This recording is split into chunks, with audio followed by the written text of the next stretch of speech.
Assalamualaikum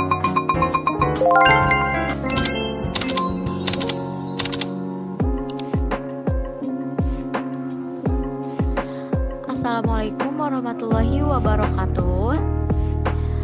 Halo everyone. Jadi di sini aku mau ngejelasin apa itu teknologi perkantoran, otomatisasi perkantoran, dan virtual office. Tapi sebelumnya perkenalkan dulu, nama saya Miss Syafiatul Ajijah. Saya dari kelas 11 MPLP 1. Buat teman-teman yang lagi nyari referensi tentang materi ini, boleh dilihat ya, boleh didengar juga, dan jangan lupa like, comment, and subscribe. Nah, dan di sini kita akan membahas apa sih teknologi perkantoran, otomatisasi perkantoran, dan virtual office. Nah, tadi kan sudah disebutkan ya, yang akan dibahas itu teknologi perkantoran. Nah, di sini juga itu ada beberapa tahapan atau gagasan yang nanti kita akan bahas, teman-teman.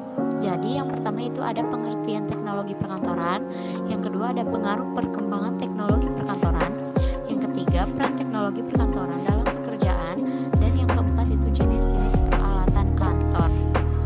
Nah, di sini ada pengertian teknologi perkantoran. Di sini ada beberapa menurut para ahli, dan di sini saya mengambil menurut Teja Purnama, yang merupakan teknologi perkantoran adalah segala bentuk peralatan atau alat bantu yang digunakan oleh manusia untuk melaksanakan tugas-tugas administratif di lingkungan kantor. Nah, di sini juga ada pendapat menurut Suewarno Handayaningrat dan MK Alamsyah. Kalian bisa lihat aja ya. Teknologi perkantoran. Di sini ada dua dampak, teman-teman. Yang pertama itu dampak positif dan dampak negatif.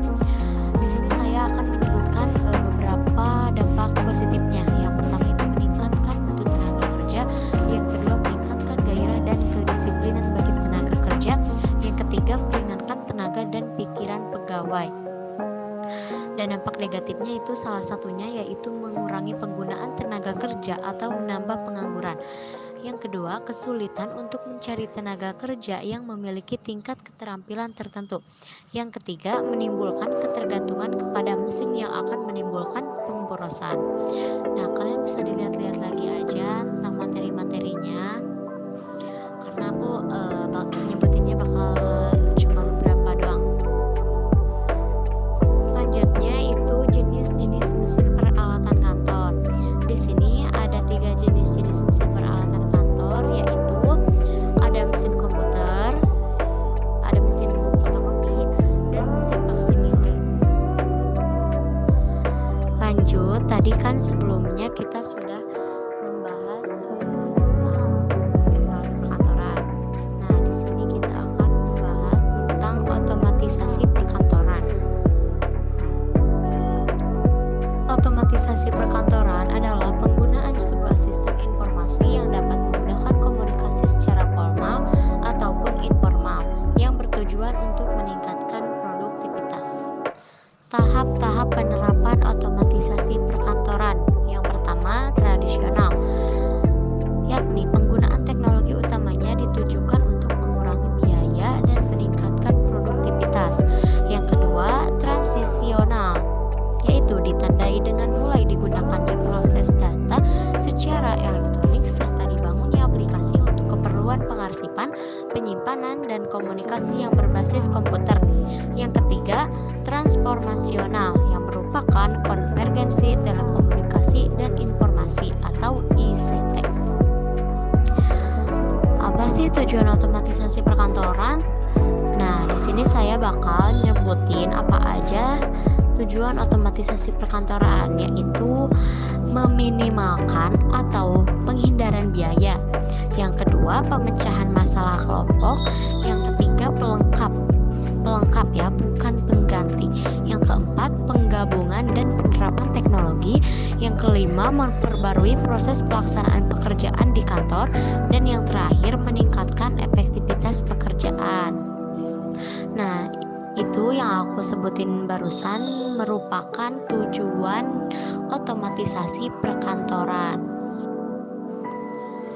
Next, yang kedua, manfaat otomatisasi perkantoran. Salah satunya yaitu A. Otomatisasi perkantoran ada kaitannya dengan berbagai komponen dalam menangani informasi, dimulai dari input hingga distribusi data. B. Komputer tidak menggantikan pekerja saat ini, tetapi komputer menunda penambahan pegawai yang diperlukan untuk menangani beban kerja yang bertambah.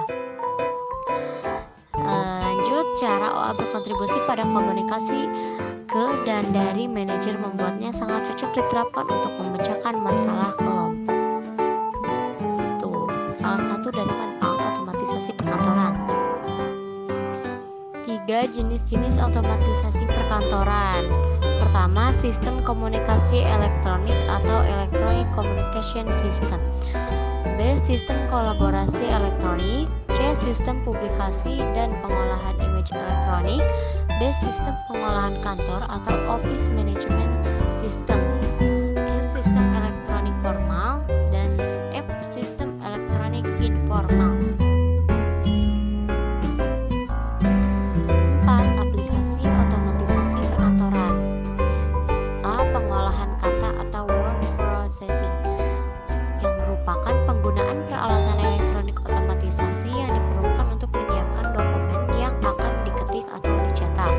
B. Surat elektronik atau electronic mail atau email, merupakan pengiriman file hasil ketikan menggunakan jaringan komputer yang memungkinkan para pemakai mengirim, menyimpan, dan menerima pesan. C. Konferensi audio atau audio conference, merupakan aplikasi OA pertama yang masih banyak digunakan, hanya memerlukan penggunaan fasilitas komunikasi audio dua darah. D. Transmisi faksimile atau fax, menggunakan alat khusus yang dapat membaca dokumen dan mampu membuat salinannya sama seperti dokumen. Yang terakhir itu ada voicemail. Nah, ini masih banyak teman-teman, kalian simak aja ya. Next, selanjutnya ini adalah pembahasan terakhir kita, yaitu kantor virtual. Apa sih kantor virtual itu? Kalian mungkin asing ya sama nama ini. Nah, dan di sini aku mau ngejelasin. Kantor virtual adalah pekerjaan yang dapat dikerjakan di lokasi geografis manapun selama tempat itu terhubung dengan lokasi tetap perusahaan melalui sejenis komunikasi elektronik, misalnya jaringan internet. Secara definisinya, yaitu definisi kantor virtual adalah ruang kerja yang berada di dunia internet atau dunia maya, di mana seseorang dapat menyelesaikan suatu bisnis profesional atau pribadi tanpa harus memiliki kantor berupa bangunan. Kantor virtual merupakan bentuk suatu aplikasi layanan kantor secara online. 2. Manfaat kantor virtual. 1. Efisiensi waktu. Yang kedua, efisiensi tempat. Dan yang ketiga, menghemat biaya pengeluaran. 3. Kelebihan dan kekurangan kantor virtual. Di sini aku bakal nyebutin kelebihannya terlebih dahulu. Yang pertama, pengurangan biaya operasional perusahaan seperti lokasi dan ruang tempat usaha, biaya peralatan kantor, serta gaji karyawan.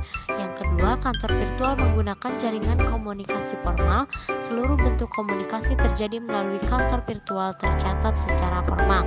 3. Rapat atau pertemuan dapat dilakukan melalui telekonferensi atau video konferensi, dan dokumen dapat ditransmisikan secara elektronik. Next, baca-baca lagi ya sama kalian. Berikut kekurangan kantor visual. Yang pertama, rasa tidak memiliki perusahaan. Yang kedua, takut kehilangan pekerjaan. Yang ketiga, semangat kerja rendah. Dan yang keempat, ketegangan keluarga. Sekian saja penjelasan yang bisa saya sampaikan. Mohon maaf apabila ada tutur kata yang tidak pantas saya ucapkan. Mohon maaf sebesar